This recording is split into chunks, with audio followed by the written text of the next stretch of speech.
abaana baffe aba NUP abaagaana okutuka olukizi ne bagaana okwetonda ne bagaana okukkiriza emisango bazira. N'olwekyo abo tubeebaza, tuyimirira nabo, bagenda kufuluma era tubaagala out today. Maze okusaba Ssaabawandiisi ono atandika okumobilizing entambula egenda okubanona gye bali yonna. Era bonna ekirungi tumanyi gye bali, okuggyako bali be baabuza. Abakkiriza nabo tetubasalira musango, tubagamba bugambi nti kaakati nga bwe tuggyewo akakuukulu ke baakozesa okubatiisa, mukomewo tukole omulimu ogw'okutaasa ensi eno. Omukadde tumugamba tokola ntondo, wuliriza buwuliriza amagezi agakuweereddwa n'okuwabulwa, wabulwako okole ebyo by'olina okukola. So ndowooza ebyo bwe binaakolebwa bwe banajja mu Parliament bajja tusanga tujja bbawa kye batalina. All charges or ongoing criminal trials or pending trials before the courts martial involving civilians must immediately cease and be transferred. Order. I'm going to chase you out.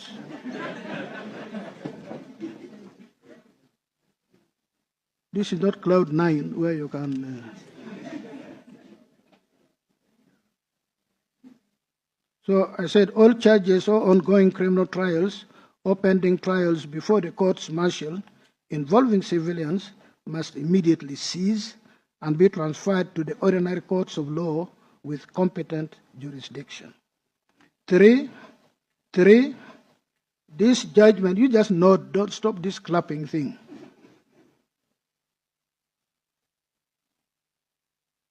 This judgment shall have no retrospective effect on any conviction made and sentences imposed prior to the date of this judgment, save where the conviction and sentence is being challenged in a court of law.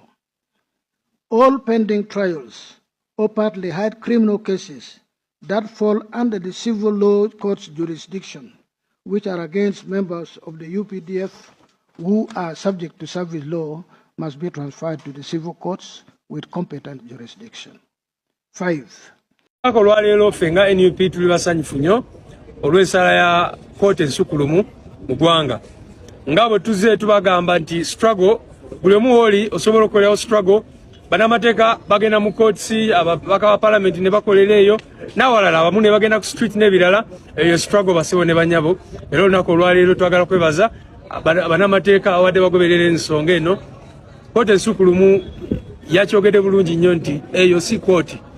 Era abantu baffe ababulijjo tebalina kukozesebwa mu kooti eyo.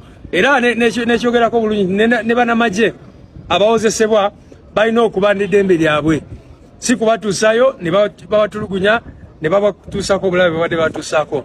Twagala kwebaza bakomuledi baffe 9 abaagaana kukkiriza emisango gye batazza. Kujjukira bulungi Balamu ng'akolera ku biragiro bya Museveni yagenda n'aperereza abawagizi baffe abamu 19 ne bakkiriza emisango gye batazza. Naye 9 mu bo ne bayimirira ne bagamba ffe tetugenda kukkiriza emisango gye tutakola.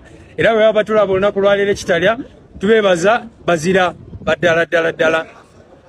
Fenga NUP bukya mu mwaka gwa 2020 abantu baffe abawera ddala 12,000 bayise mu kooti y'amagye. Mujjukira abantu baffe be bajjakalangala ba Edi Mutwe banubiyanirira abalala babatwala eyo kooti y'amagye ekibadde kikifuula nga si kooti nga byekola tebiri munansa completely.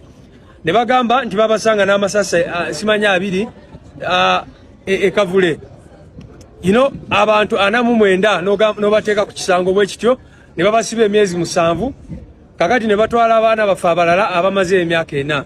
So tuli basanyufu n'ensala ya kooti eno, era abaana baffe tubeekalijinga kati beleeti tugenda kuzambalira ddala kubanga badde batya kwambala beleeti zaffe nga batya kooti y'amagye. Twabagamba beleeti zaffe si z'amagye, overall zaffe si z'amagye. Kakati engeri kooti y'amagye kooti ensukulumu bwekyogedde bulungi nnyo teri si kooti. Tusuubira nti ate temugenda kuddamu kukwata abantu baffe abambala zi beleeti abambala zi overall zaffe.